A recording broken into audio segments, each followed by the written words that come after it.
अपन start कर रहे हैं अपना ट्वेल्थ का अप्लाइड मैथमेटिक्स। पहली बात तो ये जान लो बेटा कि B prepared for the that question जो आपने कभी नहीं देखे हो। यही कहना चाहिए इस बार के पेपर को देखकर। इस बार भी उन्होंने पेपर में एक काम करा था बेटा कि आपको फाइनेंस ऑफ मैथमेटिक्स में वो क्वेश्चन पूछा जो सीए फाउंडेशन में भी वो लेवल टच नहीं करा है उन्होंने। और वो क्वेश्चन जब ढूंढा गया तो वो एक फॉरेन राइटर की अप्लाइड मैथमेटिक्स की बुक में मिला है।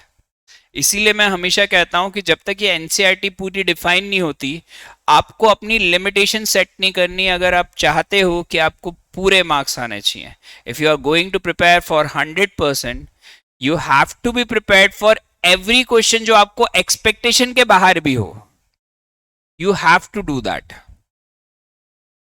हाँ, इसमें एक और पॉजिटिविटी भी यही है, जैसे अब इस बार तो उन्होंने एक और गलती थी, एक गलती पहले बता देता हूं कि अपन को स्पेशली मेंशन्ड है पूरी अप्लाइड मैथ्स में कि आपको ट्रिग्नोमेट्री नहीं है। That is mentioned, clearly mentioned. अब ट्रिग्नोमेट्री छोड़ो, आपको इनवर्स ट्रिग्नोमेट्री का फॉर्मूला पूछ लिया गया, and that was in the last exam. That has been done. तो ये भी गलती थी जो अभी लास्ट एग्जाम हुई है जस्ट अभी, तो उसमें इनवर्स ट्रिग्नोमेट्री वाला फॉर्मूला पूछ लिया गया जो कि अलाउड नहीं था, है ना। साइन इनवर्स एक्स बाय ए का फॉर्मूला था वो। तो वो तो शायद वो 100% उसका बोनस मार्क तो देंगे, बट कहीं ना कहीं वो लेवल किसी का भी अभी तक क्रॉस कर रहे हैं। क्यों कर रहे हैं? क्योंकि उनके पास एनसीईआरटी आज भी डिफाइंड नहीं है। बट ऐसा भी नहीं है, अगर मैं ये बोलूं कि अगर मैं ये दो क्वेश्चंस मान लो इस पेपर से हटा लिया जाए, तो मेरा पेपर रिव्यू ये होगा कि यार ये पेपर इजी था। अगर आप 94 का भी परफेक्ट प्रिपेयर करके आते हो, then you can score 90 above if you have that perfect preparation. जो अपने यहां से आएंगे 100% आएंगे, 90 प्लस आएंगे बच्चों को। बट ये 6 नंबर जो थे वो बड़े डाइसी हो गए थे, मैक्सिमम बच्चों को वहीं डाउट आई। ठीक है। और एक और बात है कि जैसे 12th का अगर मैं कंपैरिजन 11th के अप्लाइड मैथ्स से करूं, तो that is still little easy, बहुत हार्श नहीं है। आप 80 इजीली क्रॉस कर सकते हो। जब 90 क्रॉस करना है तो you have to set your boundaries कि यार मुझे तो 120% प्रिपेयर करना है। मैं ये चीज हमेशा मानता भी हूं कि यार 12th के लिए जब आते हो तो आप ये सोच के चलो कि अगर आपको 80 अराउंड स्कोर करना है तो prepare 100%, and if you have to square 100%, तो आपको प्रिपेयर होना चाहिए 120% के लिए। कोई भी ऐसा नहीं कर सकता इंसान कि अगर वो 100% प्रिपेयर करे और 100% डिलीवर कर दे। एक्स्ट्रा एफर्ट्स ही आपके वो मार्क्स इंक्रीज करते हैं। तो मैं हमेशा ही अप्लाइड मैथ्स में ये बोलता हूं कि अगर आपके स्कूल्स में ये बोल दिया जाए कि ये टॉपिक ओमिट है, ये चीज ओमिट है, डोंट गो फॉर दैट। आप ये सोच के चलो कि मैं कितना एक्स्ट्रा प्रिपेयर कर सकता हूं। That is most important. ठीक है। अब अपन चैप्टर वाइज चलते हैं। सबसे पहले जो अपना चैप्टर सबसे मोस्ट स्कोरिंग और अलग अलग टॉपिक वाला है, that is first one, numbers, quantification and numerical application. ये आपका 11 मार्क का टॉपिक है, यही अपन सबसे पहले करने वाले हैं। और बहुत स्कोरिंग और सबसे इंपॉर्टेंट, क्योंकि इसमें डिफरेंट डिफरेंट टॉपिक्स हैं। और ये चैप्टर आपको अगर कोई आईपीएम के लिए प्रिपेयर कर रहा है, आईपी मैट के लिए, तो उसको सबसे अच्छे से ये टॉपिक्स प्रिपेयर करने चाहिए, क्योंकि ये आपको आईपी मैट में भी हेल्प करता है। ठीक है, सेम टॉपिक। फिर अपने आप पे ज्यादातर अच्छा स्कोर करने का एक रीजन बताता हूं मैं। कैलकुलस, जो कैलकुलस है, मैक्सिमम अप्लाइड टीचर्स जो अगर हम इंदौर में भी देखते हैं, तो सबसे ज्यादा वो है ना, कम ध्यान किस पे देते हैं? कैलकुलस पे। अगर आप अपने सीनियर्स और लास्ट बैच से भी पूछोगे तो अपना कोर्स टोटल मिला के 4 टाइम्स कंप्लीट हुआ था। एक बार पूरी बैच में, दैट इज अराउंड अक्टूबर, अपन ने खत्म कर लिया था। फिर सेकेंड टाइम क्लास में हुआ। फिर लास्ट के 10 डेज में भी पूरा रिवीजन हुआ, जो यूट्यूब पे आज भी डला हुआ है। उसमें कई क्वेश्चंस तो ऐसे हो गए जो वैल्यूएशन ऑफ बॉन्ड का पहला क्वेश्चन पेपर में आया, वो वैल्यूएशन ऑफ बॉन्ड का, वो और मेरी प्रैक्टिस सेशन का वर्ड टू वर्ड कई क्वेश्चन सेम बैठ गए। इसलिए मैं इतना कॉन्फिडेंस हूं कि अपने यहां से अभी भी 90 प्लस रहेंगे। That's the reason. तो मतलब टोटल मिला के मैंने 4 टाइम्स ये कोर्स कंप्लीट करा था। तो अभी भी मान के चलना, हर कोर्स कंप्लीशन में ऐसा कभी नहीं होगा कि मेरे मुंह से ये सुनो कि आप कैलकुलस नहीं करोगे। कैलकुलस पे अपन और फोकस रहेंगे, क्योंकि मैक्सिमम लोग वो कैलकुलस पे उतना ध्यान नहीं देते, अपन ज्यादा देते हैं, तो दैट मेक्स अस स्कोरिंग। वो टॉपिक को अपन को स्कोरिंग बनाना है। एक और बात है, जब भी मैं कैलकुलस, प्रोबेबिलिटी, जो भी टॉपिक 11th से लिंक है, मैं पहले 11th का भी पूरा बेसिक पढ़ाऊंगा। हाँ, ये जनरलाइज है कि नंबर ऑफ क्वेश्चन जितने मैं 11th में कराता हूं उससे कम होगा, पर बेसिक कंसेप्ट पूरा पढ़ाया जाएगा। जैसे वो बेसिक कंसेप्ट होगा, फिर अपन 12th का वही टॉपिक आगे स्टार्ट करेंगे। वो बड़ा हेल्पफुल भी रहता है। ठीक है, क्लियर हुआ? तो आज अपन सबसे पहले क्या चालू कर रहे हैं, आपका फर्स्ट टॉपिक, फर्स्ट चैप्टर, उसमें भी एलिगेशन एंड मिक्सचर। क्या चालू कर रहे हैं? Alligation and mixtures. ठीक है,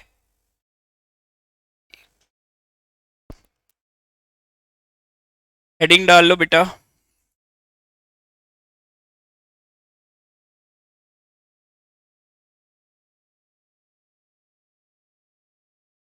एलिगेशन एंड मिक्सचर, ये टॉपिक है क्या और कैसे और क्या पढ़ने वाले हैं, इसको समझ लेते हैं। एलिगेशन मिक्सचर वो कॉमन टॉपिक है जो आप डे टू डे यूज भी करते हो। जब आपको ठंड ज्यादा रहती है, तो जैसे ही अपन सुबह सुबह नहाने के लिए उठते हैं, तो पहले गर्म और ठंडे पानी को क्या करते हो? मिक्स करते हो, बार बार चेक करते हो, हाँ यार अब इससे तो मैं नहा सकता हूँ, अब इससे नहा सकता हूँ। बिल्कुल गर्म से भी नहीं नहा सकते, बिल्कुल ठंडे, तो दोनों को क्या करते हो? मिक्स करते हो कि एक एवरेज टेम्परेचर आ जाए। उनका मिक्स होकर कोई जो टेम्परेचर आएगा, उससे आप उसको यूज कर सकते हो। अब यही चीज क्या होती है, कई बार क्या होता है, कोई प्रोडक्ट बहुत महंगा है और उसी का एक वर्जन है जो बहुत सस्ता है। दोनों को क्या करते हैं? मिक्स करते हैं कि एवरेज कॉस्ट हो जाए, जिसमें कंज्यूमर जो मैक्सिमम जने उसे बाय कर पाए। इसीलिए एलिगेशन मिक्सचर्स बिजनेस में भी काम आता है। We mix the products. अभी आप देखो गवर्नमेंट ने क्या करा है, गवर्नमेंट ने आपको क्या बोला है कि हम पेट्रोल में अब क्या मिला रहे हैं? इथेनॉल। क्यों मिला रहे हैं? द कॉस्ट को नॉर्मलाइज करने के लिए वो अलाउ किया गया है। वो भी क्या कर रहे हैं? मिक्स कर रहे हैं उसको एवरेज कॉस्ट पे लाने के लिए। तो ये एलिगेशन मिक्सचर्स बहुत काम आता है। अब ये होता है कि यार अपन ये कॉस्ट सेट कर लेते हैं, अपन ने है ना पूरा मार्केटिंग रिसर्च करा, मुझे लगता है कि यार ये प्रोडक्ट 80 रुपए तक में बिक सकता है, और जो हायर क्वालिटी का था वो 100 रुपए का था, जो लोअर क्वालिटी का था वो 50 रुपए का था। तो सबसे पहले दिमाग में ये क्वेश्चन आना चाहिए कि मुझे किस रेशियो में मिक्स करना है। तो उसके लिए आपके पास एक डायरेक्ट फॉर्मूला है और एक शॉर्टकट है कि टू, पता क्या करना है आपको, किस रेशियो में दोनों प्रोडक्ट मिक्स होने चाहिए, किस रेशियो में दोनों प्रोडक्ट मिक्स होने चाहिए। तो यहां पर पहले वो फॉर्मूला लिखते हैं, quantity of higher price upon quantity of lower price, that is equal to mean price minus lower price upon higher price minus mean price. एक मिनट, शायद कुछ हो गया होगा, मैं उसको एक सेकेंड रुकना।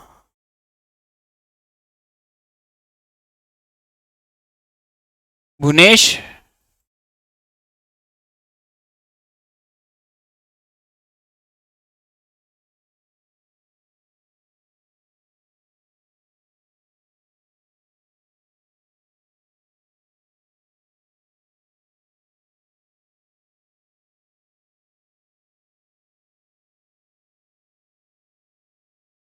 ठीक है, कुछ इशू आया होगा, 2 मिनट का, रिजॉल्व हो गया।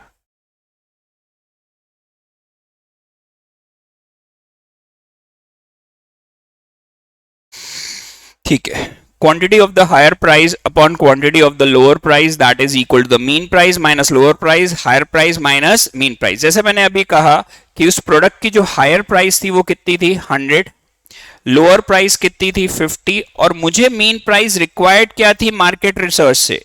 80।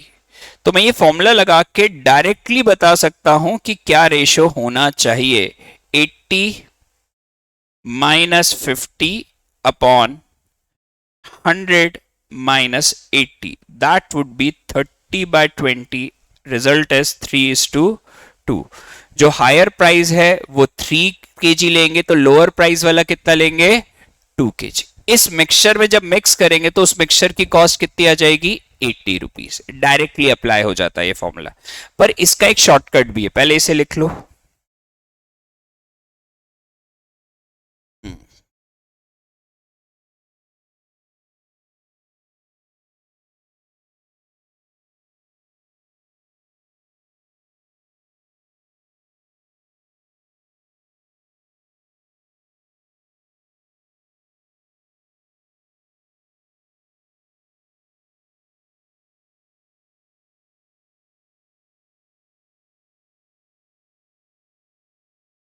ठीक है, ये लिख लिया बेटा। लक्ष्य हो गया बेटा, ठीक है। अब इसका ही एक और फॉर्मूला रहता है, आप डायग्राम से कर सकते हो। हायर प्राइस, लोअर प्राइस, और ये आपकी mean price. Higher minus lower कर दो, लोअर माइनस हायर कर दो, सिंपल फॉर्मूला। तो क्वांटिटी ऑफ आपका क्या आ जाएगा इधर, higher price minus quantity of आपका लोअर प्राइस। ठीक है, ये भी एक रेशियो रहता है जो डायग्राम से चलते हैं। अप्लाई करके बताता हूं। हायर प्राइस बोलो कितनी है, 100। लोअर प्राइस कितनी है, मीन प्राइस कितनी है, 80। तो यहां पे जब मैं माइनस करूंगा तो 100 माइनस 80 कितना हो जाएगा, 20। और यहां पर हमेशा ध्यान रखना बड़े में से छोटा माइनस होता है, तो 80 माइनस 50 कितना हो जाएगा, 30। इनका रेशियो निकालोगे तो डायरेक्टली रेशियो क्या आ गया, 3:2। डायरेक्ट आप डायग्राम से भी प्रेजेंट कर सकते हो, अलाउड है, क्योंकि मैक्सिमम टाइम पे एमएल के ही आंसर्स दे रहे हैं ये। तो एमएल में ये डायग्राम से भी दिया हुआ है, और अगर कोई एनसीईआरटी बनी तो अपन फिर देखेंगे। ठीक है, आप यही फॉर्मूले से कर सकते हो या डायग्राम से कर सकते हो। इसको भी लिख लो बेटा।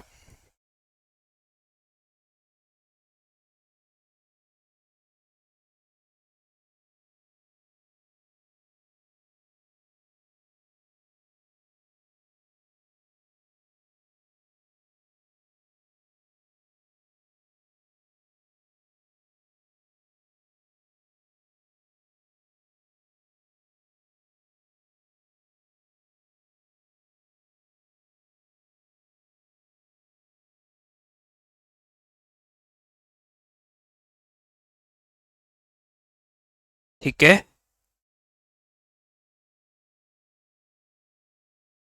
चलो एक बात हमेशा ध्यान रखना, कॉस्ट ऑफ वाटर क्या कंसिडर होती है, 0 रुपीज। क्या होती है, वैसे होता नहीं है आज के जमाने में, पर पुराने कंसेप्ट से चलते हैं कि cost of water is considered to be 0। जब भी आप मिल्क और वाटर को मिक्स करते हो तो हमेशा लोअर प्राइस वो आपको देंगे नहीं, आपको कंसिडर करना पड़ेगा कि इट इज 0। अच्छा, सेलिंग प्राइस का फॉर्मूला सबको पहले से मालूम होगा, कॉस्ट प्राइस प्लस प्रॉफिट। इसका एक और फॉर्मूला होता है, selling price cost price 1 plus profit percentage. Yes और नो।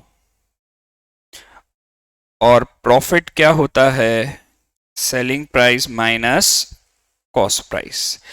अब एक बात और ध्यान रखना, ये जो मीन प्राइस होती है that is always a cost price of a mixture.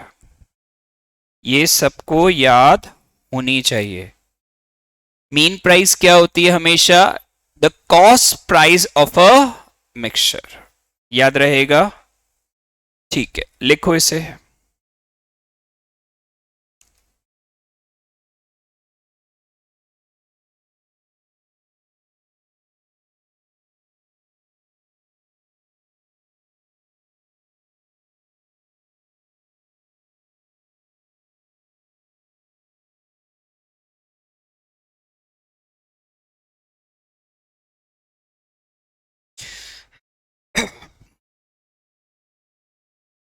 Aashvi बेटा, आप कौन से स्कूल से हो, अच्छा, खैतान। और आप गायक जैन? अच्छा, ठीक है। इंदौर से ही हो आप तो ऑफलाइन कब से आओगे बेटा? अच्छा, ठीक है।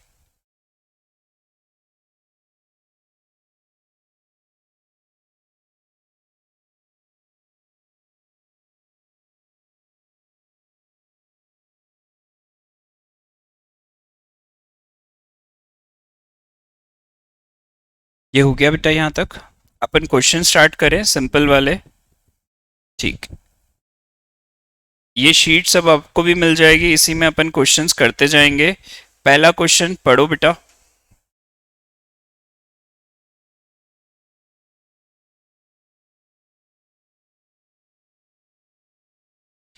In what ratio must the shopkeeper mix two types of oranges worth 60 per kg and 90 per kg respectively so that to get a mixture of 80 per kg? क्या ये आप खुद कर सकते हो? एक बार ट्राई कर सकते हो, डायरेक्ट फॉर्मूले से करो।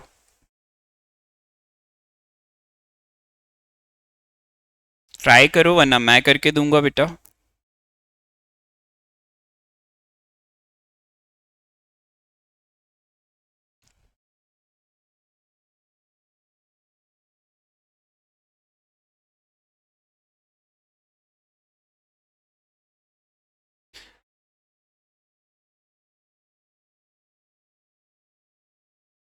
हमेशा उसके साथ ये भी बोला कर, तू क्या बोलना चाहती बेटा, quantity of higher price upon quantity of lower, कि quantity of lower upon quantity of higher? You have to mention that. हमेशा जब भी इसको ऑब्जेक्टिव में करेंगे ना, तो हमेशा वो ऑप्शंस क्या देंगे, देखो बेटा 1:2 एंड 2:1। तो देखो ये ध्यान देना पड़ेगा कि वो किस रेशियो में आपसे डिमांड कर रहा है। ठीक है। और ये रिस्पेक्टिवली चलता है, तो पहले उन्होंने अगर लोअर की प्राइस दी हुई है तो लोअर इज टू हायर बताना है। देखो क्या बताना है। ठीक है।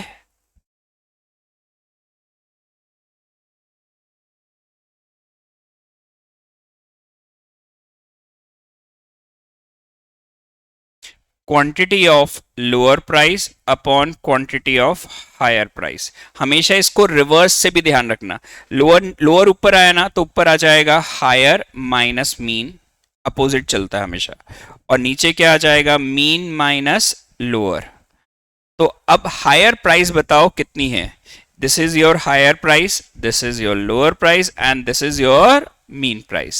तो अप्लाई करते हैं। That would be 90 minus 80 upon 80 minus 60. The ratio would be 10:2. Answer 1:2। ठीक है। कैसे याद रखना है बेटा? देख, हमेशा ध्यान रखना, लोअर अगर तूने ऊपर लिखा है तो इधर हायर माइनस मीन आएगा, उसका अपोजिट सामने। और यहाँ पे हायर लिखा है तो यहाँ पे मीन माइनस लोअर, उसका अपोजिट। ऐसे याद भी रहेगा। रिस्पेक्टिवली हमेशा आपको निकालना है। ठीक है। हमेशा ये ध्यान रखना, वो कभी भी अगर कोई ऑब्जेक्टिव देंगे ना, तो ये देखो दोनों रेशियो गिवन होंगे, 1:2 भी और 2:1। ये भी एक छोटी सी गलती से आपके मार्क्स कट जाएंगे। क्या ये क्लियर है? नेक्स्ट क्वेश्चन करें।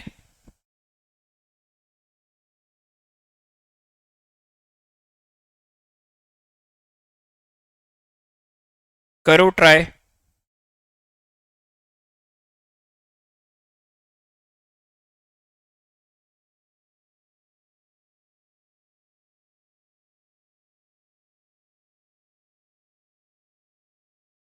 ट्राई करो बेटा।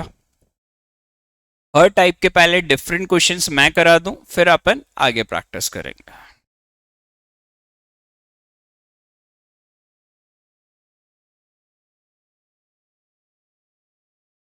हाँ, 100 पर। क्योंकि वो रेशो अगर गिवन है, अगर वो रेशो को है ना अलग अलग डिफाइन रिस्पेक्टिवली चलना पड़ेगा। वरना कुछ बच्चे हायर टू लोअर ले लेंगे, कुछ लोअर टू हायर ले लेंगे, तो वो हमेशा रिस्पेक्टिवली चलता है। और लिखा भी है, देख रिस्पेक्टिवली लिखा है स्पेशली उन्होंने।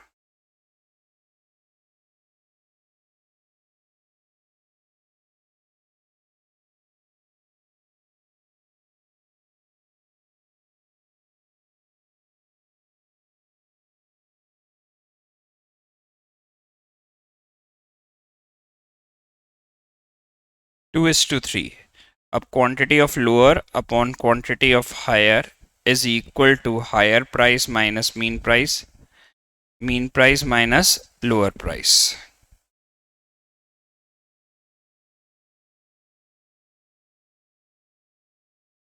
तो लोअर प्राइस ये है, हायर प्राइस ये है, मीन प्राइस अपने पास नहीं है, तो let the mean price B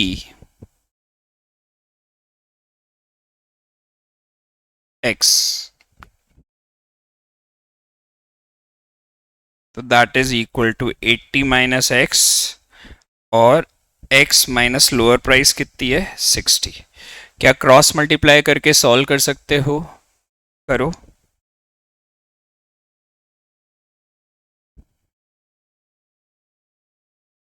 हाँ बिल्कुल सही बेटा.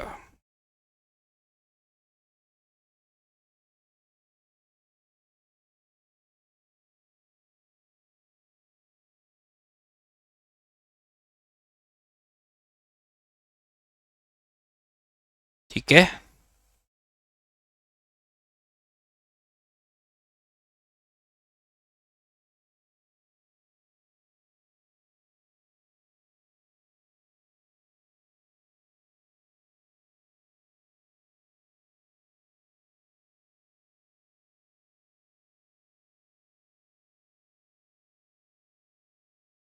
डाउट है इसमें?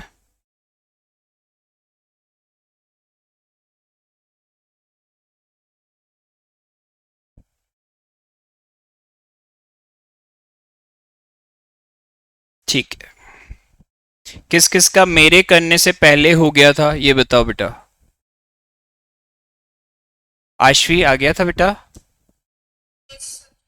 ठीक है. गायक? ठीक है. तुम लोगों का क्यों? इजी तो था. तेरा हो गया था बेटा? ठीक है. अब थोड़ा सा ज्यादा टाइम देता हूं मैं.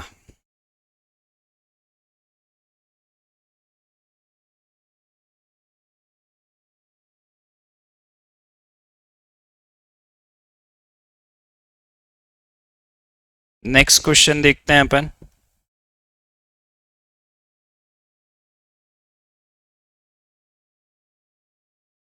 ट्राई करो, इंपॉर्टेंट भी है.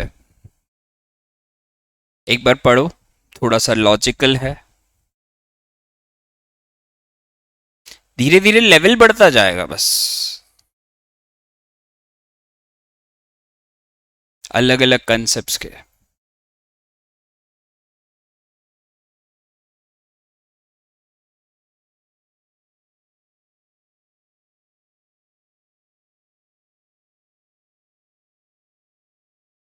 ट्राई करके देखो, नहीं आएगा मैं कराऊंगा, पर थोड़ा सा टाइम दो उसको, क्योंकि अब थोड़ा सा लेवल और अप हो गया.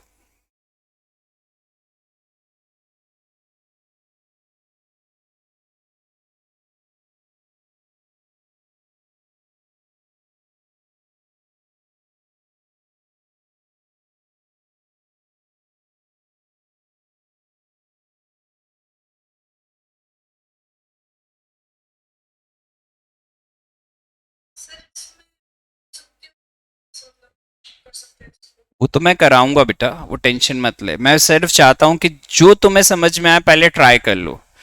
क्या होगा कि जब तक अपन गलती ना करो मैथमेटिक्स में तो सीख नहीं सकते, इंप्रूव नहीं कर सकते.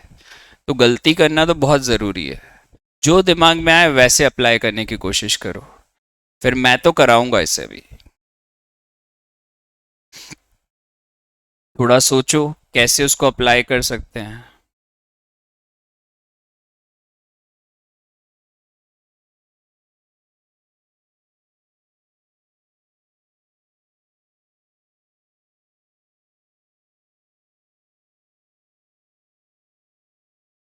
यहाँ पे अपने पास A इस टू B इस टू C का रेशियो गिवन है 1:1:3. अब सबसे बड़ी पहले तो दिक्कत यही दी उन्होंने कि यार तीन क्वांटिटी दे दी और तीन का रेशियो दे दिया, और अपने पास सारे फॉर्मूले किसके हैं? दो के. तो यार यहां पर आप थोड़ा सा चेंज करो.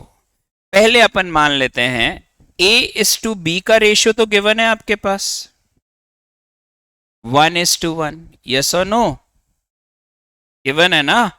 अब इसका रेशियो गिवन था 1:1। अगर दोनों क्वांटिटी बराबर है मतलब एक तरीके से उनके प्राइस का क्या होगा, मीन। डायरेक्टली सोचने में है, बट अभी अपन लेके चलते हैं। प्राइस ए की कितनी है बताओ, और बी की कितनी है, तो ये आपकी क्या हो गई लोअर प्राइस और ये आ गई हायर प्राइस।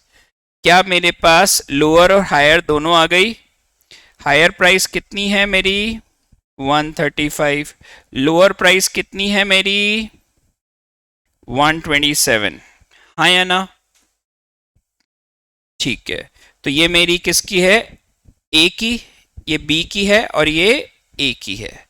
तो quantity of lower price upon quantity of higher price क्या होता है, higher price minus mean price upon mean price minus lower price. तो क्वांटिटी इनका रेशियो क्या है 1:1। हायर प्राइस कितनी है अपनी, मीन प्राइस मालूम है क्या, x upon x minus lower price कितनी है, तो that is x minus 127 equal to 135 minus x। तो ये कितना हो जाएगा 2x equal to 2162, x equal to 131, हाँ या ना। अब मैं इतना डिटेल में इसलिए बताया क्योंकि अभी आपको मैंने ये प्रोसीजर बताया। वैसे मैं एक बात बताऊं, ए और बी का अगर मुझे मीन प्राइस निकालनी है तो mean price of A and B मैं डायरेक्ट भी कर सकता था 127 प्लस 135/2, क्योंकि दोनों की क्वांटिटी बराबर थी 1:1। तब भी आंसर क्या आएगा, पहले बताओ ए और बी की मीन प्राइस, आपको ये लेंदी वाली मेथड और ये शॉर्टकट वाली मेथड समझ में आई। आप शॉर्टकट भी अप्लाई कर सकते हो, लेंदी भी लिख सकते हो। तो पहले सिर्फ यहां तक लिख लो, फिर मैं आगे समझाता हूं। वो तो तीनों का दिया है, दो का देंगे क्यों, क्योंकि उनका तो तीनों का डिमांड है ना। उन्होंने किसका दिया है, तीनों का दिया है। अभी अपन ने सिर्फ किसका निकाला है, दो का निकाला है, ठीक है। अपन ने अभी सिर्फ mean price A and B की निकाली है, उन्होंने मीन प्राइस किसकी दी है, ए बी सी की।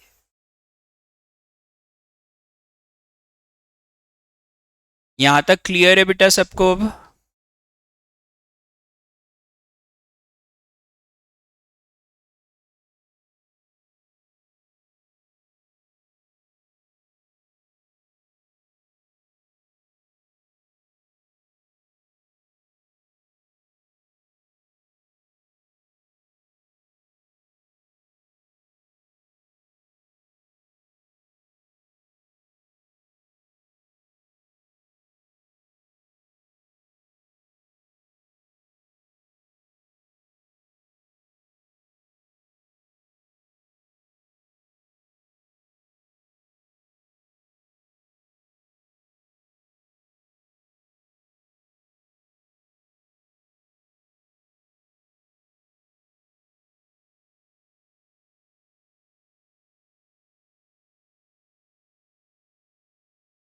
ठीक है, यहां तक लिखा। चलो इसमें आप शॉर्टकट भी अप्लाई कर सकते हो, डायरेक्ट भी अप्लाई कर सकते हो, जो अभी अपन ने मीन प्राइस ए और बी की निकाली। अब देखो अपन इसको आगे कैसे करेंगे, यहीं पर लिख लेते हैं।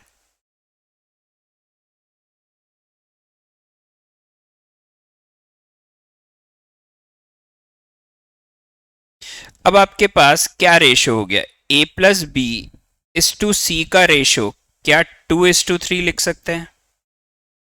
अब मीन अभी ना प्राइस देखा जाए तो ये अपने पास हो गई लोअर प्राइस ए प्लस बी की, दैट इज 131, और हायर प्राइस ऑफ सी जो है वो अपने पास नहीं गिवन है x, और इनकी मीन प्राइस दे रखी है आपके पास 152 रुपीज पर केजी।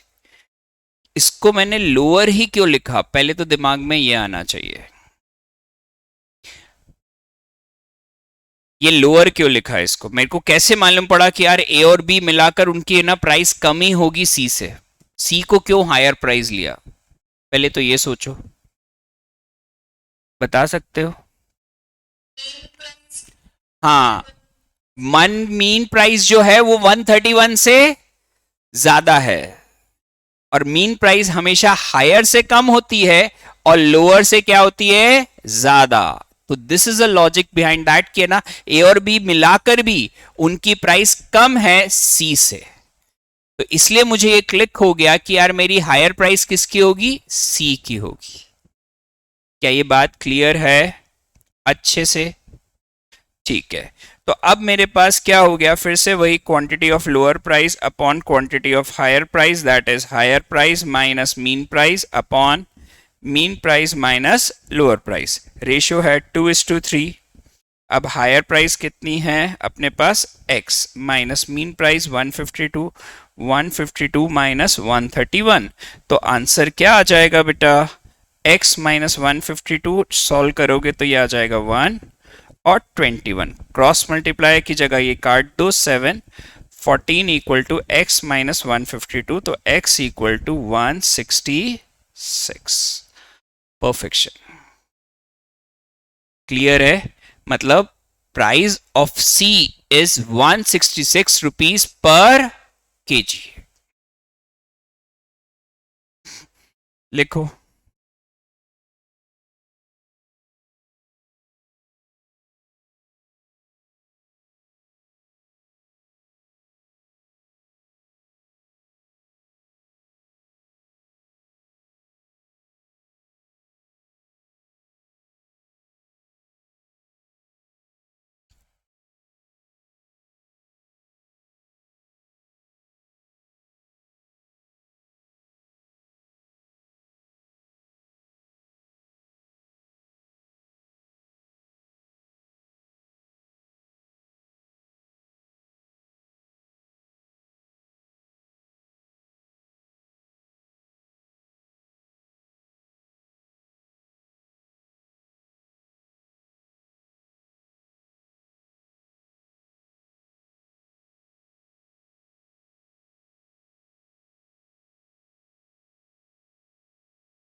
ये हटा दूं?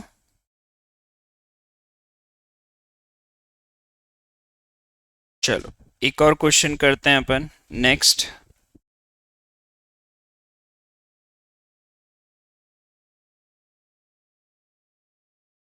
ये लिखना बाकी तो नहीं है ना बेटा किसी का भी? अब ये जो है ना, ये बड़ा लॉजिकल क्वेश्चन है जो अपन अब करने वाले हैं बेटा। पहले आप लोग ट्राई करना, नहीं आएगा मैं करके दूंगा।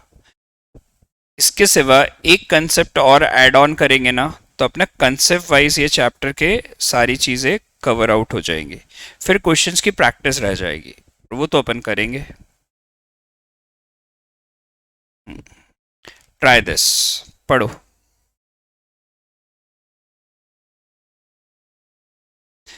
A vessel contains a mixture of the two liquids P and Q in the ratio 5:7.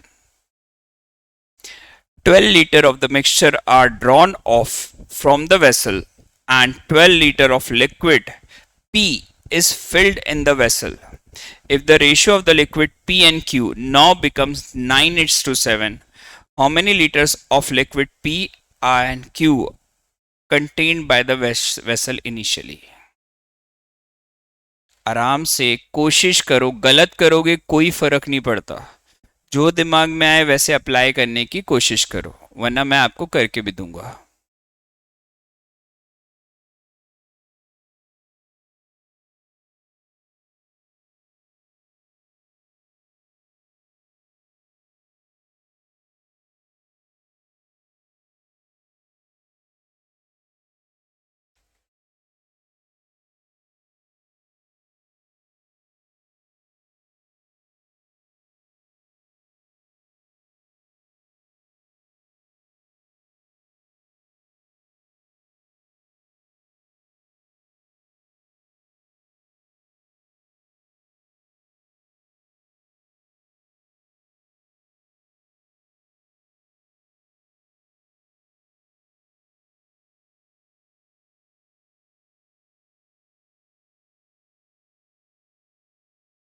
लिखकर ट्राई जरूर करना, जो समझ में आए वैसे डायग्राम बनाओ, जो दिमाग में चले उसको यूज करो। नहीं आएगा बेटा, आंसर तो मिलने वाला है, पर पहले जो ट्राई कर सकते हो करो बेटा।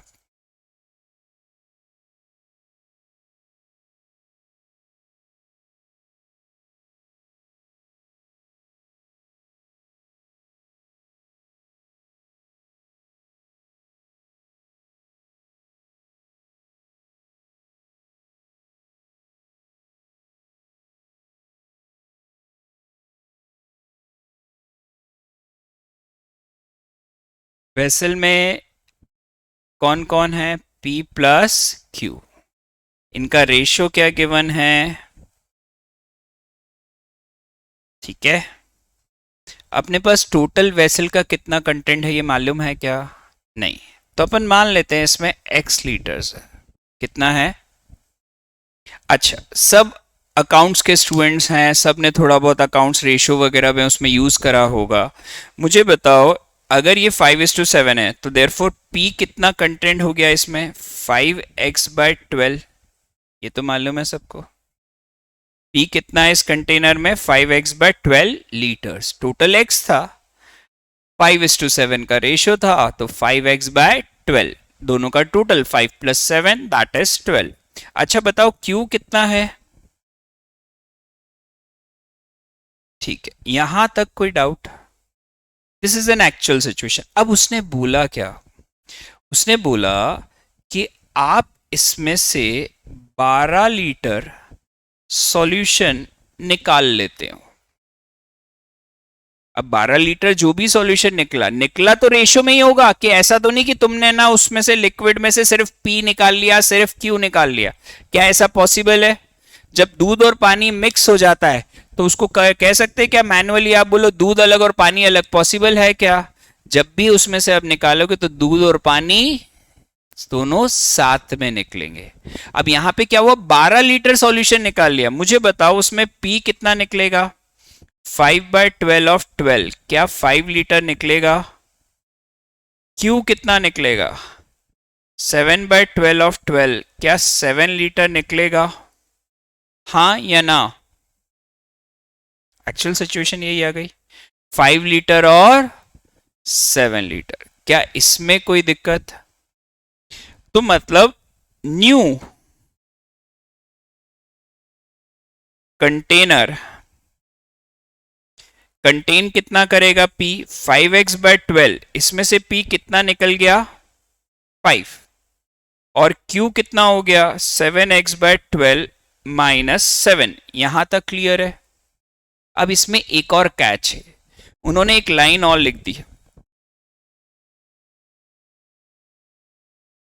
12 litre of P is filled in the vessel. अब तुम्हारे साथ क्या हुआ? यहां पर बोल दिया गया, इधर से तुमने सिर्फ क्या कर दिया? 12 litre of P is filled in the vessel. तो क्या P इंक्रीज हो गया?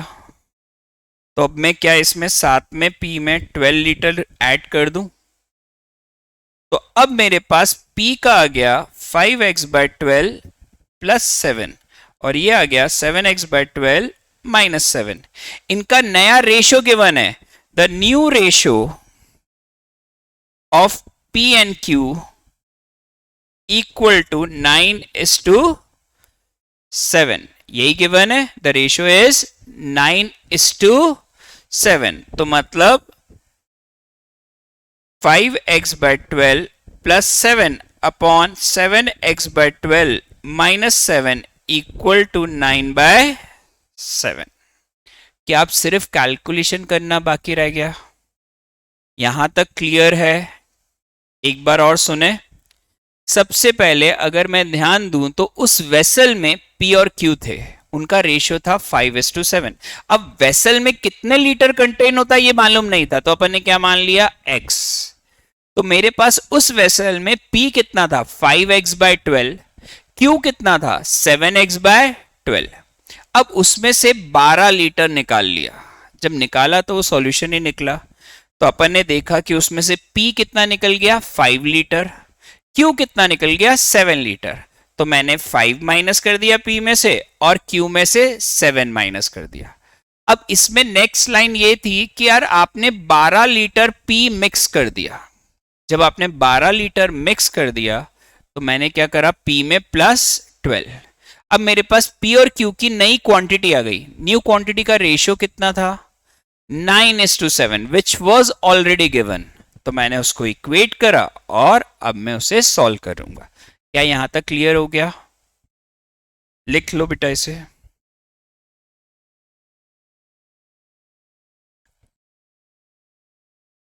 मेरा भी लेक्चर में ये मोटिव है कि मैं हर टाइप का डिफिकल्ट लेवल तक आपको इसमें ले जाऊं, फिर आप जब प्रैक्टिस करो तो आपको ये प्रॉब्लम्स ना आए। नेक्स्ट क्लास में अपन सिर्फ प्रैक्टिस ही करेंगे मैक्सिमम इस चैप्टर की।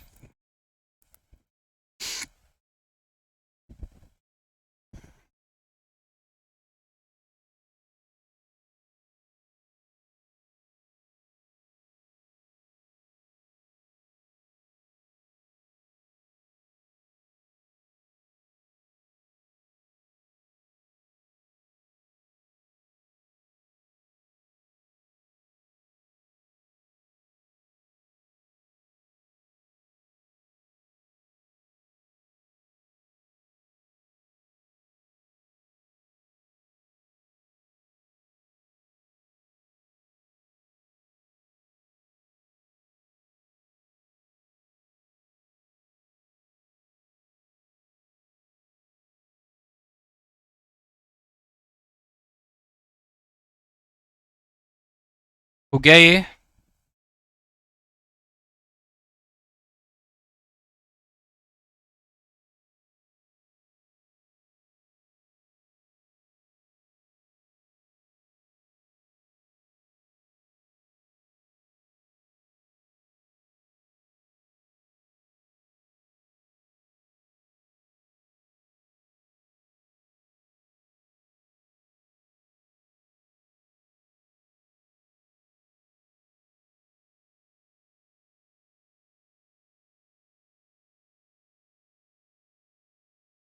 ये हटा दूं?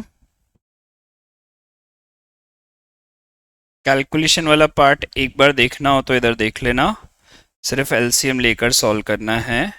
That is 5x plus 84 upon 12, 7x minus 84 upon 12, LCM ये कैंसिल, 9:7। क्रॉस मल्टीप्लाई करेंगे,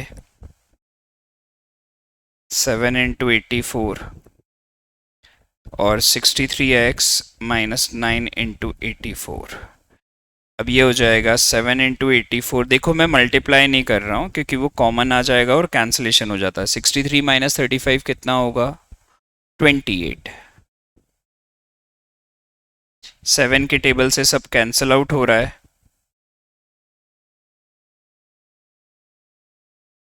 ठीक है, 4 के टेबल से भी कैंसिल हो रहा है। 21 plus 27 equal to x, that is 48। तो मतलब आपके पास p हो गया 5/12 ऑफ 48, दैट इज 20, और q हो गया 7/12 ऑफ 48, दैट इज 28। क्लियर है? और पूछा क्या है, लास्ट लाइन देख लेते हैं।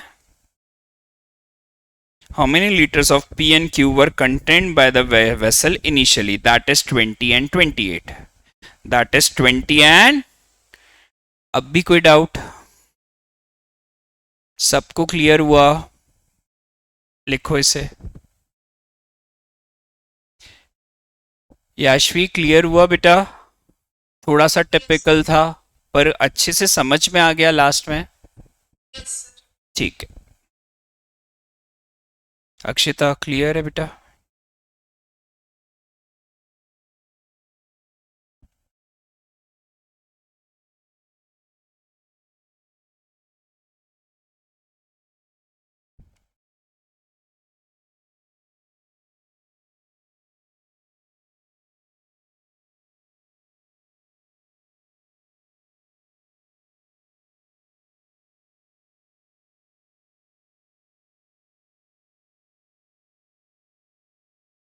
ये हो गया बेटा, लिखना बाकी है लक्ष्य। ठीक है, नेक्स्ट क्वेश्चन देखें।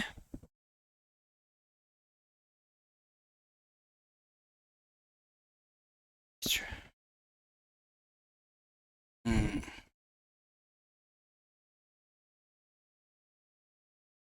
ये बड़ा अच्छा क्वेश्चन है।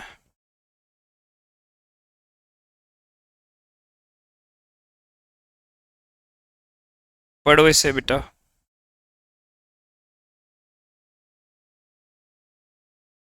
और ट्राई करो।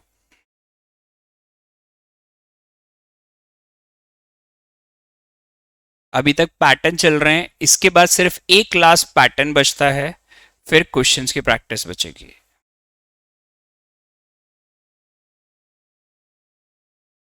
आज तो तुम्हारा सिर्फ मैथ्स और बीएस का ही लेक्चर है ना बेटा। अकाउंट्स के जो टीचर हैं वो अभी एक हफ्ते के लिए छुट्टी पर हैं, क्योंकि उनकी बेटी की शादी है। राकेश ठाकुर सर जो आएंगे यहाँ पे, देखो पहले ही स्कूल में ही पढ़ाते थे, तो वही थे कि दूसरे? अच्छा, वर्मेचा सर थे। अच्छा। हम्म,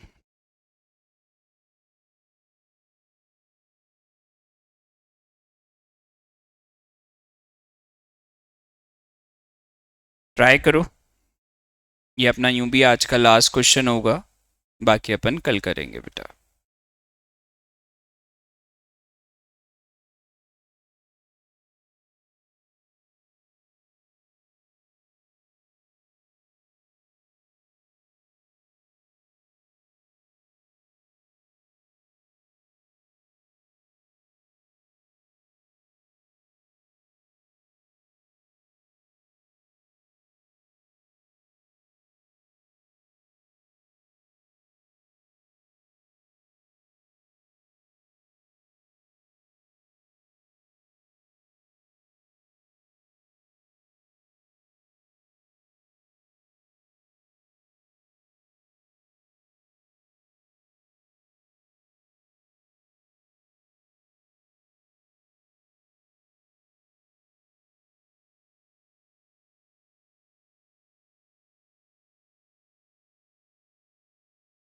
बताऊं क्या सीधे? क्यों लक्ष्य, बता दूं? सानिध्य कहाँ है?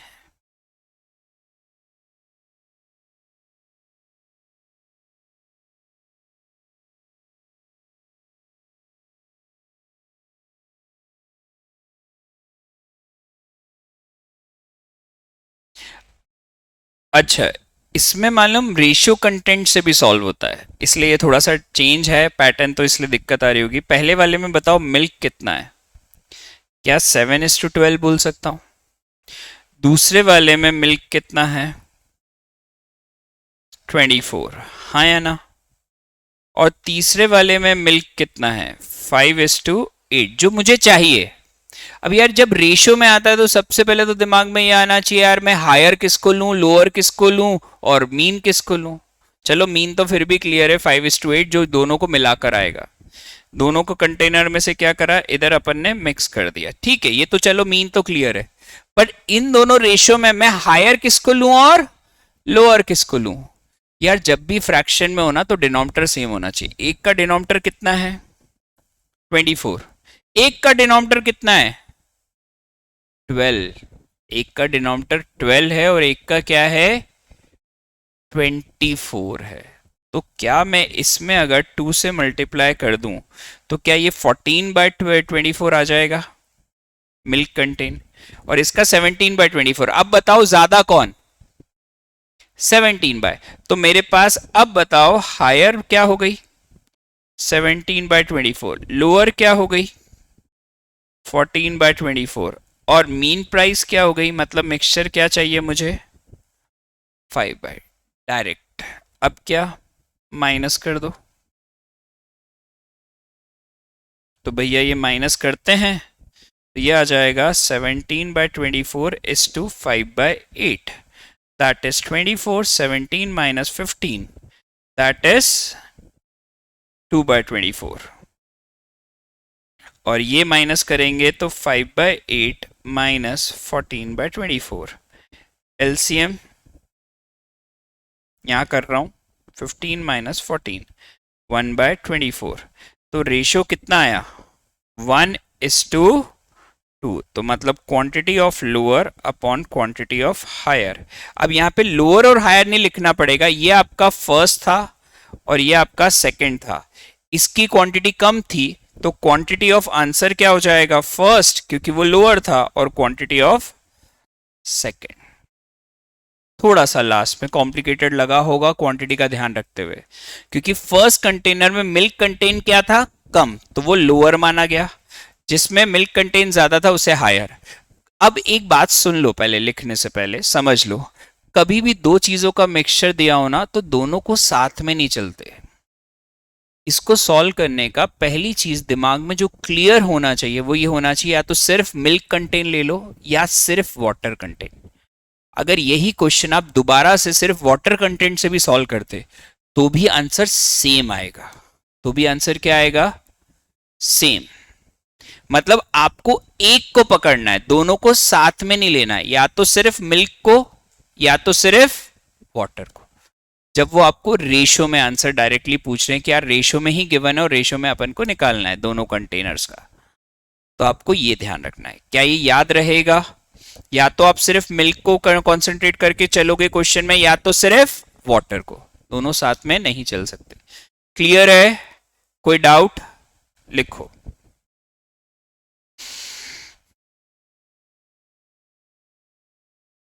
रुद्रांश क्लियर है, गायक जैन,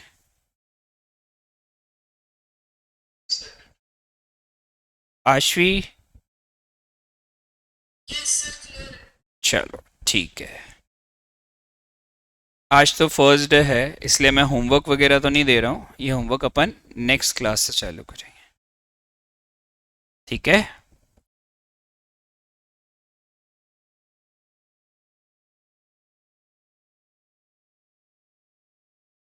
जो पढ़ाया है वो अच्छे से समझ में आ गया बेटा।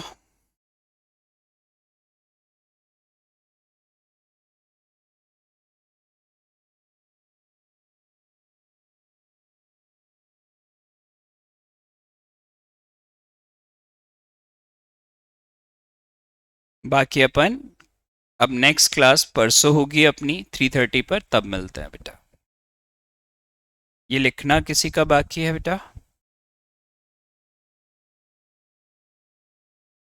लक्ष्य लिखना हो गया बेटा, ठीक है। थैंक यू बेटा। अब आपके 5 to 10 मिनट्स बाद नेक्स्ट क्लास है। एक्चुअली क्या अकाउंट्स की जगह अभी एडजस्टमेंट है बीएस का, वो पढ़ते हैं, फिर बाकी अपनी नेक्स्ट वीक से रेगुलरली अकाउंट्स की क्लास भी लग जाएगी, ठीक है।